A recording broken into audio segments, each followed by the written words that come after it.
All right, it is another action-packed week with Chuck and Mintzy. It's the Massholes. What are you doing, Masshole? How are you, Mintzy? I'm doing good.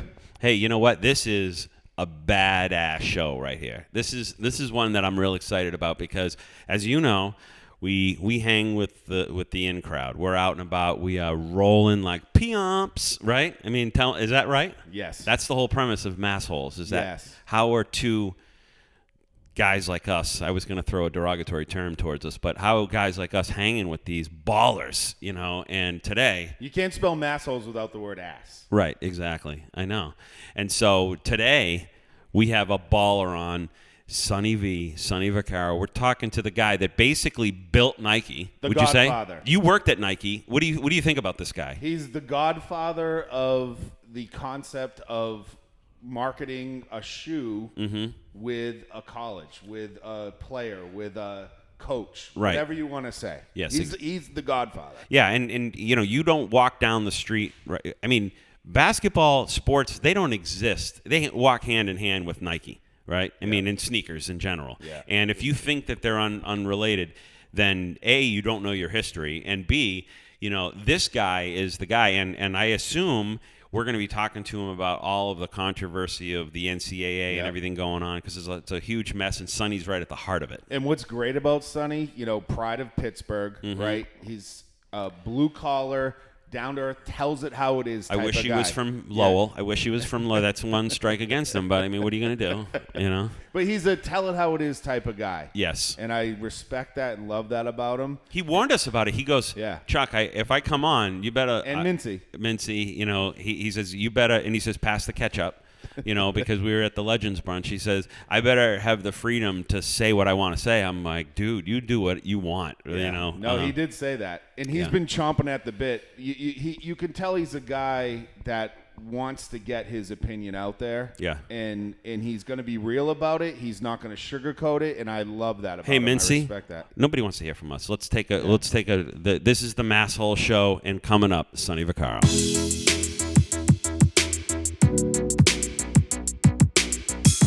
Well, Dave, as we come back to Boston and we do all of our fun little trips, and I gotta say, knowing you has been. It's one of the big delights in my life that I get to know a guy like you, Dave Mintz. Oh, well, thanks, Chuck. I get introduced to the most interesting characters and the best and the brightest in the world of sports. And this one, you outdid yourself because a couple of years ago, we're at the Legends brunch, and I'm sitting down next to this legend. And New York City. New York City. And Sonny Vaccaro. And at the time, you know, I didn't quite appreciate where I was. I knew of him, but I couldn't match the face to the name. And then you kind of elbowed me and you said, that's Sonny Vaccaro. And then from that point on, I was an obsessed stalker wanting to get this guy on our podcast. And guess what, Dave? On the line with us, we have the main guy here, Sonny Vaccaro, who is joining us from across the country. And, you know, Sonny, thanks for coming on the program. Well, I've been waiting for this ever since I met you at the All-Star game last week. So this will be interesting because I know people from the East and Boston specifically, that's where the show is originating, I think, will have interesting questions, we'll have interesting dialogue, and hopefully I can live into 1/10 of the accolades you gave me before we started talking for real. So I appreciate, and I'm glad that I can be on and voice an opinion. Well, you know, I know this is a big moment in your career to be on the program, and, you know, it might dwarf some of the things like signing Michael Jordan to Nike and changing basketball and sports in general. And just for our audience, I mean, you know, Dave, this guy is the one that revolutionized sports with apparel and sneakers. And if you don't think, you know, Nike shoes, Reebok, and all that play a role in how we view sports, then you are out of your mind. And this is the man, the soul man, as they said. And Sonny, I mean, you know, you can. Let me ask this one question: as how the hell did you get started in this? Like, I mean, you know, to get to the point where you've literally revolutionized and changed the way we look at sports. How did you get started? I'll never be able to answer it. Everyone asks me that question. My life has been riddled with question marks that I'm still trying to solve at 78, and the years I spent in the industry and just in sports. I don't know. I come up with ideas.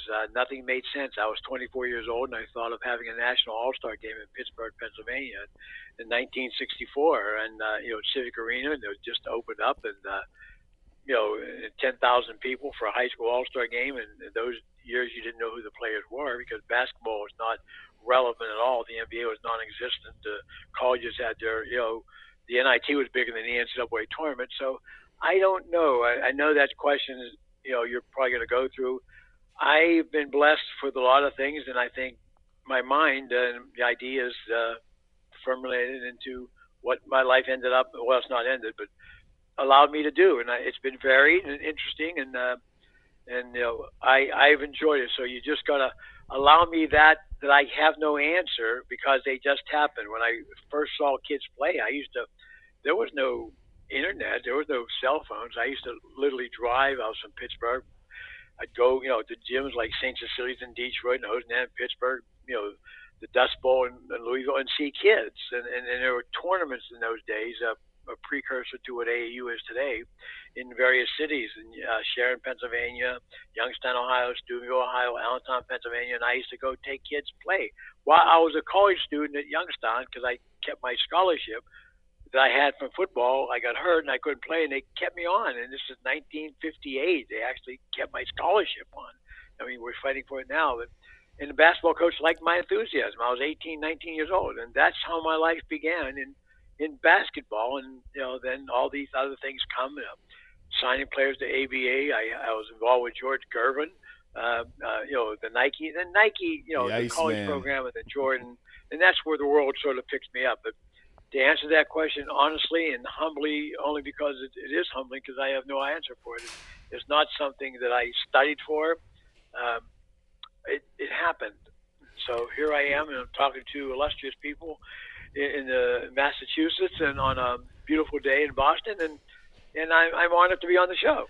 Well, thank you for that, number one. But number two, just to paint the picture of where we are in 2018 right now, is that influencers are sort of the hip in word when it comes to marketing and everything else. And you were doing that way before it was even a thought. I mean, talk about being ahead of the curve, like saying, hey, if we get our product on these athletes, and if we get it into the hands of these, what is essentially the millennial of today, these college kids, and they start to be on a wider stage, it's only natural that our product is just going to grow and grow. Did you ever look at yourself, like, do you ever see the concept of influencers in marketing today and being like, Jesus, I invented that. I don't know why, all these people nowadays are getting credit. Sonny Vaccaro invented that, damn it. To answer this, it's a good question, though, and ask it like you have. I did. I did do that, and I didn't think of what I've caused other than the industry doing it, because your first sentence was correct. When I went to Nike, you want to sell shoes, pay the college coaches, we'll get them on the shoes of college teams. Their fans will do it, and then they'll trickle down to high schools. And that was my thought. There was no Michael Jordan. There was no one. The pros meant nothing. Mm-hmm. In the 70s, you guys may be old enough to remember that when Philadelphia played Magic and Magic won the first thing, it was on tape delay in the East. So pro basketball. So the Jordan thing was really stretching the envelope. But the college program was started Nike. I think back, the only time it aggravates me is when people want to distort the truth. I've never been a braggadocio. I'm not afraid to talk to any of you guys. I've done probably more shows in the 40 years of my existence than any person who's not the president or the athlete or the general manager or whatever. I mean, I don't turn down. I ask direct questions, and I don't like what's happening, and currently it's what's now we're witnessing today, are embellishments of people's lives or abilities by others who have no right to do that. I mean, people who are selected for certain things and do certain things or run organizations, they have a hard time telling the truth, and I think that's connects to the whole country at this time. So we're not just talking about sports, but that's what offends me, and I think that's probably why after O'Bannon was over, a couple of years ago, and Eddie achieved a result, and all these things. I sort of said to myself, okay, you've been doing this since you were 20 some years old. Now is the time to straighten the record out. So I enjoy these programs. I don't enjoy 99% of the subjects that are brought up, because the latest one, this unbelievable thing with the NCAA. And the only thing I'll say there is, I've been talking about the NCAA for 100 years. They've had their own problems for since the beginning of time, but this one here is reaching another crescendo, and this organization still stands, and the athletes are still the people up. So all the things in between, from Michael to going to Adidas and getting Kobe and involved with LeBron when he was 16 years old, and and then going over to Reebok for a minute or two with Paul Fireman, who treated me wonderful. He used to own everything at Reebok. It was his company, obviously. Then when I left, I think my greatest satisfaction at the end of it, but I never would have had this opportunity unless I'd have done those other things, because I'm the celebrity that the other side never want to acknowledge, in a sense, but they always want to talk or refer to what I've done or said, whether they agree or not. And it puts a person in a very awkward situation, because the only thing that should be relevant to any person, and to you guys doing your show and anything, a guy writing a story or televising or making a movie or something, is tell the truth, because Absolutely. That's why there's a problem. So at this point, the O'Bannon thing was probably, and I can only say that because with all the other things, I never would have had a chance to be involved with a kid like Eddie and actually go to court against the NCAA. But that's, to me, is the most satisfying. And I think that's what people say when the clock is ticking on them. And, I'm a very open person. I mean, there's not many whatever it is left for I to do. I got to keep doing it. But it hurts to see misrepresentation. It hurts to see facts that aren't facts. Well, Sonny, in my life particularly. Sonny, we live in a world of absolute hypocrisy, and people probably are pissed off about one thing, but they don't mind cashing the checks of the money that you've made for people, or that athletes have made for folks, and they have this one public opinion, but their bank account says something else. Dave, I mean, I'm interested, Sonny. You brought up everything that's going on right now in the news with Sean Miller out in Arizona, and then even most recently with Rick Pitino at Louisville. I'm interested to get your opinion on where you stand on this issue. Only because it affected me. I remember at a younger age, I went to the University of Massachusetts at Amherst. Okay, my freshman year as I come in is the year that the whole controversy with Marcus Camby and Coach Cal, Coach Calipari is going on. So I'm interested to get your opinion, because I've been hearing on Sports Talk Radio for the past week, ever since this story broke about Sean Miller, everybody's coming up with their opinion on how they could make this work, how NCAA athletes can be paid in a way. Most recently today, I actually heard, this is the best one I've heard so far, a guy was saying that, if you're a regular college student, right, and you go to school, you can go get a job for $10 an hour down at the bookstore and make money. Mm-hmm. Collegiate athletes cannot do that. They're practicing all the time, right, all year. How about the concept of this guy brought this up on the radio, the concept of paying these collegiate athletes to practice? Sure. I mean, how about that? But as a work study. Sonny, I want to get your opinion on where you stand on this, and your thoughts on how you think that you can make this work. Well, there was a try with the Kane Coulter case with the steel workers and forming the union, and it got shut down because the state of Illinois wouldn't go through it, and the union wouldn't back the kids up. But I mean, the people, the judges. All these theories are, what they are, theories, and in the world that I've lived in, there's only one answer, David. It's that you don't have to pay them, like punch a clock like you're a steel worker. All you got to do is share the revenues equitably with the athletes that are participating in the games to the money and the monetary value they have for the universities, and make it a partnership. And it doesn't have to be 50-50. It can be whatever they figure it out to be. But the imbalance comes for none of these people. I'm not talking about the gentleman who suggested that. It's a good suggestion because that's what a work study showed, and that's what we showed in court in San Francisco on the O'Bannon case, that they actually work 80 hours a day and more. They can't pick their majors because they got to practice. And I want to spend more time on your lead in here. My answer is the system is flawed because the athletes they are already working, and they're working overtime when they play on Tuesday, Thursdays, college basketball, and Fridays, and all these tournaments. And then you go football. You're playing games for the champion plays 15 games. That's 15 weeks of practice, and spring practice, summer practice, and then involuntary, voluntary weightlifting practice. They never do anything else. So you pay them by the hour, they'll get your money back. But if you pay them by what they do on the fields and the generation of money from the coaches and the universities, they're a natural partner. And the only way it's stopped is because of what we do in our society. We create words and situations for the masses, which is the public, to confuse everybody and automatically say these kids are amateurs. They're amateurs by whose design? By the people who run the NCAA. I mean, because why? The very fact that all the money generated, 90% of their money is going to be the tournament coming up next week for 3 weeks, and it's going to bring them $1 billion. They generate the money, and I don't want to go into the slave labor or all this stuff. I'm just saying to you is, if the players can share in revenues generated by how they perform on the field or on the court, because we're only talking about two sports here. No one else in society, none of the other sports has the chains on them that the football and basketball players do, but they generate all the money.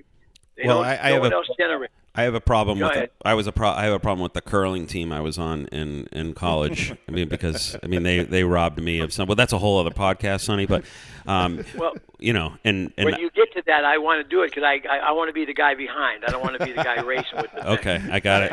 All right, you don't want to be brushing. David, you want to be scrubbing. Just to end up, O'Bannon, and the most obscene thing a human being can do is say that they own your image for perpetuity. Right. I mean, the O'Bannon case, name, image, and likeness, you would think, just by being a human being and saying, damn it, that is his face, that is him, right? That he is.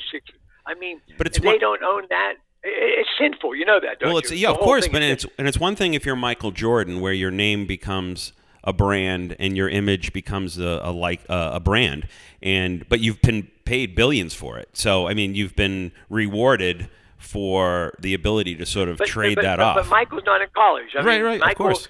Yeah, I'm talking about just the college kids. So none of them are a brand in college. What they become are recognizable faces in college. Then they got to go through it. Even the lesser guy, if you were on the curling team and they were monetized, they sold your jersey. Mm-hmm. I'm saying it applies across the board. But I've watched Larry Scott say, well, we got to figure out a way to do it. I've heard Jim Delaney say whatever. What I never saw anybody say is, how in the hell can the president of the NCAA get $2 million a year? I don't know what his job is. Mm-hmm. But even more than that, how can athletic directors? The thing at Arizona, or not at Louisville, is much more egregious because we actually saw the split of the money that Adidas gave to the university, and they gave 95% to Jurich and Bettino. Right. I mean, I'm missing something here. And then, the point I'm making here is they divide the money that's generated by the face before he's even a number. And that come down in the case that we're now witnessing. And I can only say the kid here, because he's been indicted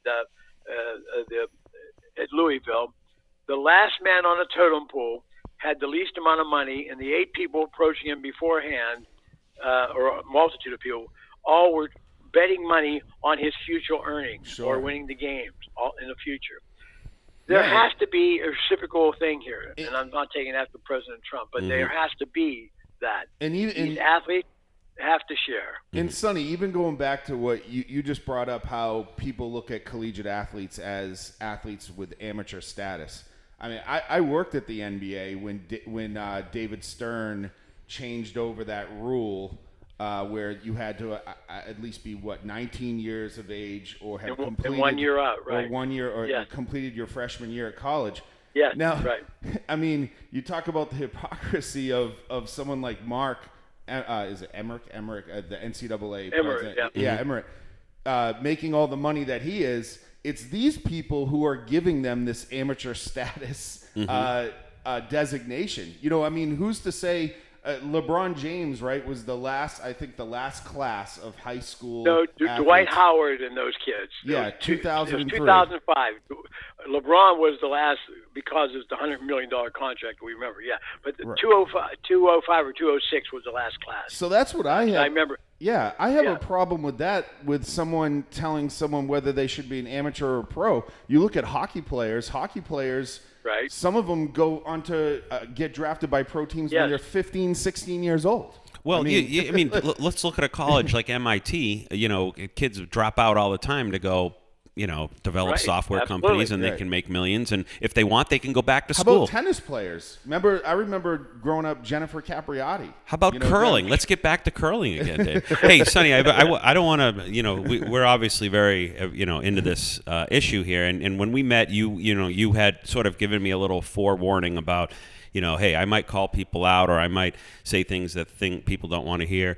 And I'll just ask you flat out, like, you know, in your opinion, what group or individuals or who are the biggest assholes in this whole conversation? Because I mean, you know, I mean, you obviously are fired up about it and you want to tell the truth. Well, let's do it. Let's throw it out there. Sonny Vaccaro, who are the assholes? I'm not going to use your word in describing them. I'm going to just say I think the people that most offend me are the people who make the rules, which are the people, you know, governed by the NCAA, which then gives jurisdiction and power for them to not only create rules, but to divide the money, to give the commissioner of the league a partner, and then he gets the bonuses and all that stuff.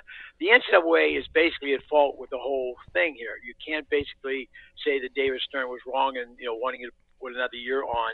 He did it not for the beauty of worrying about academics or doing something else. He would delay the year of paying a guaranteed contract that he put into the contracts, starting with Kevin Garnett in the early 90s. I mean, what was happening, they were giving these guaranteed money, and that's why Kevin Garnett left, because he talked to me for 2 months, and I kept telling him, you know, if you get drafted in the top 10, you're going to walk away with $10 million.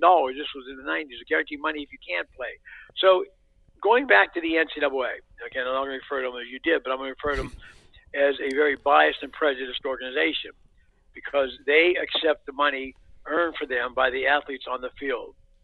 My point here is, one of my biggest gripes now, and one I've made public this week, is if there has to be a governing structure. Never said there shouldn't be.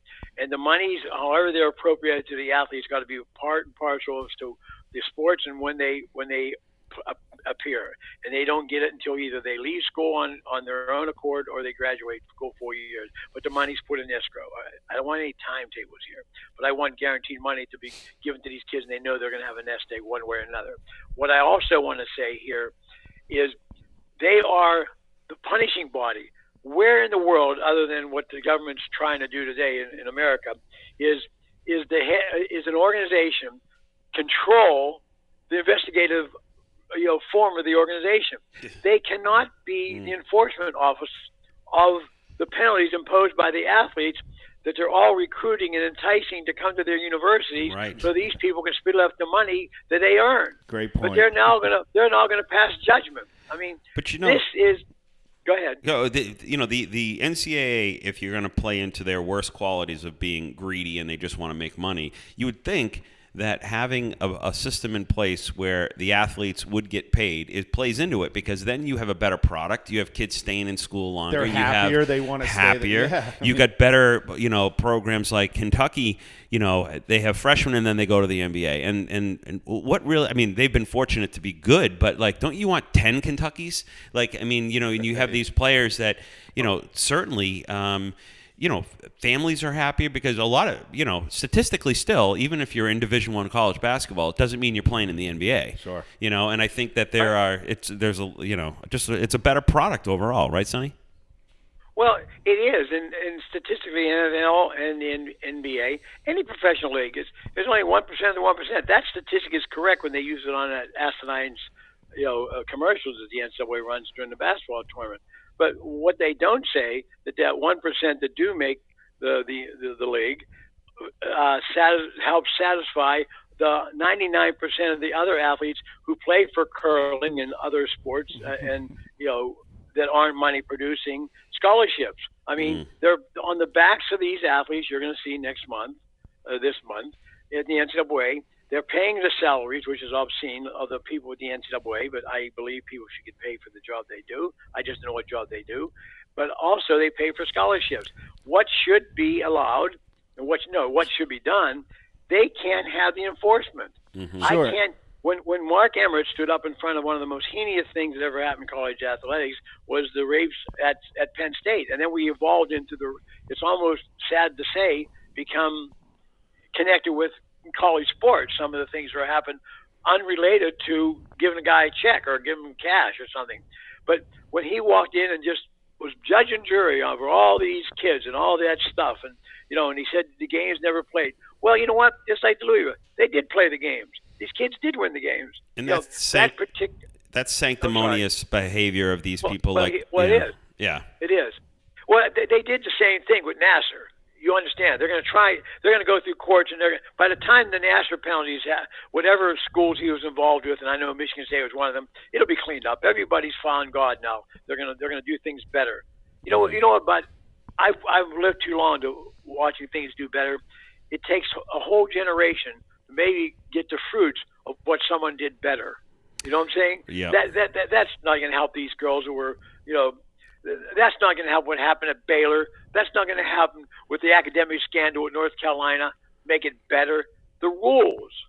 And I'm going to go back to one thing. In the 5 powerful conferences, everybody has an all-school deal. They work hand in hand with the shoe company.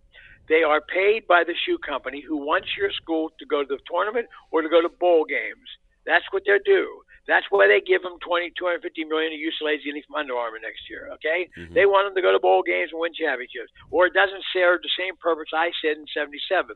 Wear the shoes, get on television, get to the tournaments, or play for this school, and their local base will do it. I never knew it would go to this big. My point here is, and always will be, these people are so blinded by their greed that they forget without these athletes, there are no games. There are no games. No one cares. So, Sonny, no matter.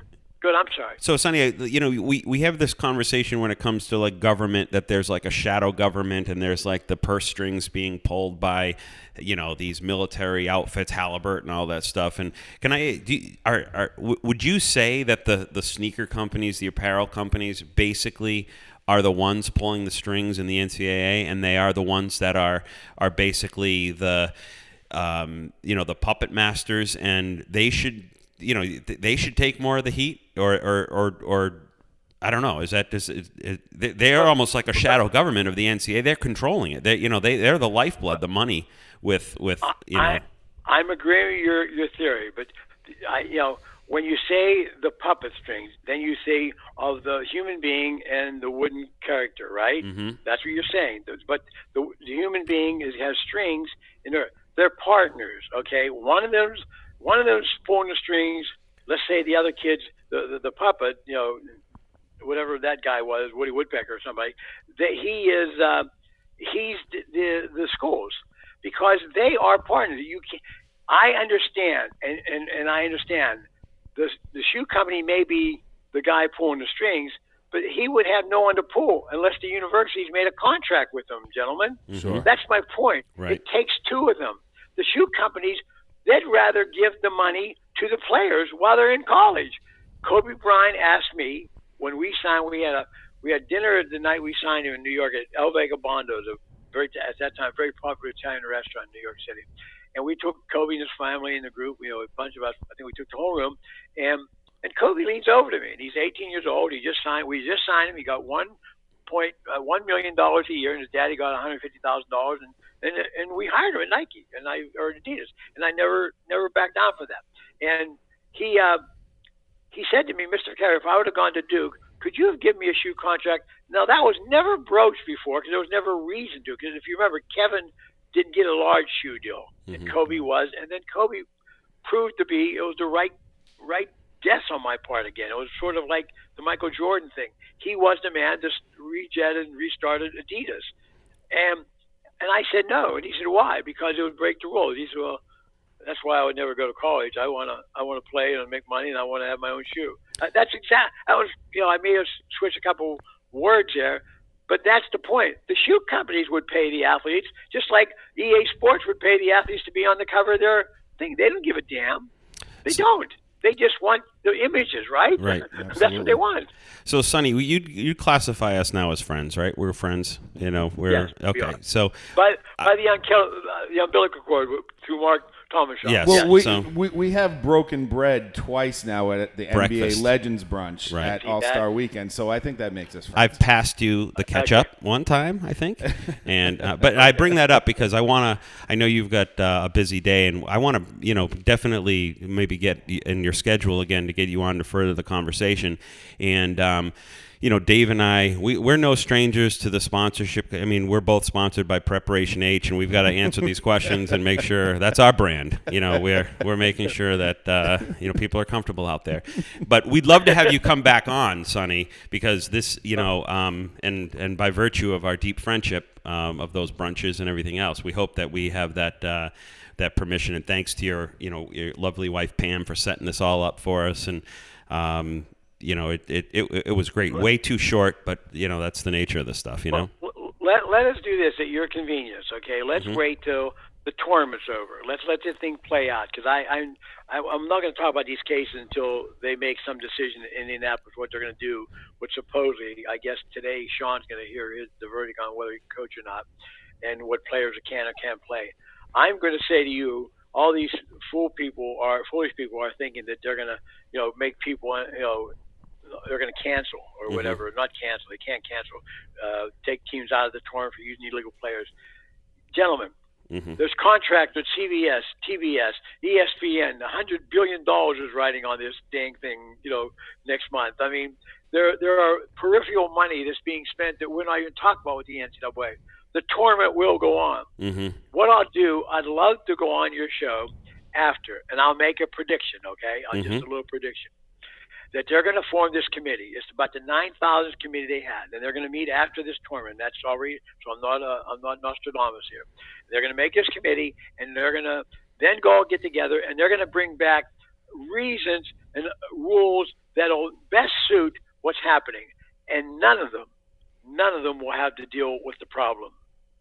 The athlete, forget about they might hire an agent, but they can't use the agent thing. I saw that pass today. The only way it happens here, if they pass a rule saying that players are allowed to share in the revenues generated by their ability, I'm telling you, it'll be another one. There'll be another meeting. And all these people on the meeting, and I know Consolita Rice has been on the football committee. Now she's on the basketball committee. And I'm sure Consolita is a wonderful person, a very bright person. I don't have anything against any of these people. But I just can't see the logic of 12 people sitting in a room deciding what they're going to do with somebody else's money that would not happen if these people that they're sharing the money on would not play on these games. The logic is now just figure out a way how to compensate them. Sure. There are no more debates. Nothing else means anything. We're talking about the financial order and the structure of how the NCAA run, and you got to get them out of enforcement. I'll bet you they don't even talk about enforcement. They're going to talk about adding more people to the enforcement staff. That's like adding more prisons. That means something's wrong. Yeah. There's more criminals. There's more. You need more people to watch in your domain. You're admitting that they're running amok out there. That's what Sonny says. That's what I'm predicting. This is the most flawed organization because in their organization they've had more problems with illegality within their system, even with the strictest rules. The rules are the problem. That's what I'm saying. I'm going to play Nostradamus. So when this is over, remember what Sonny said.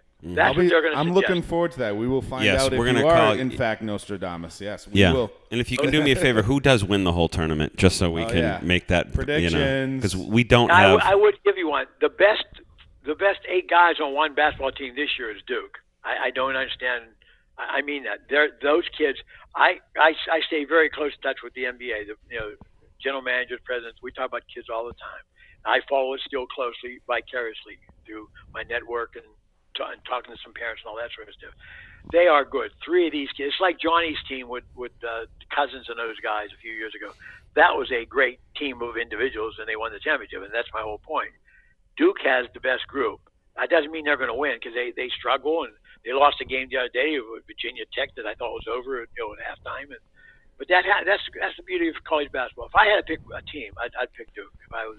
All right, So you heard it here first. Duke Blue Devils. And next time we're on, Sonny, pick. I'll tell you who wins the curling tournament in the spring sweeps. Is that what we call it? And that's coming right up. Sonny freaking Vaccaro, everybody. Thank you so much, Sonny, for coming on. And we've got that date right after the tournament. March Madness is over. We'll get you back on and see how all your predictions, how they all came out.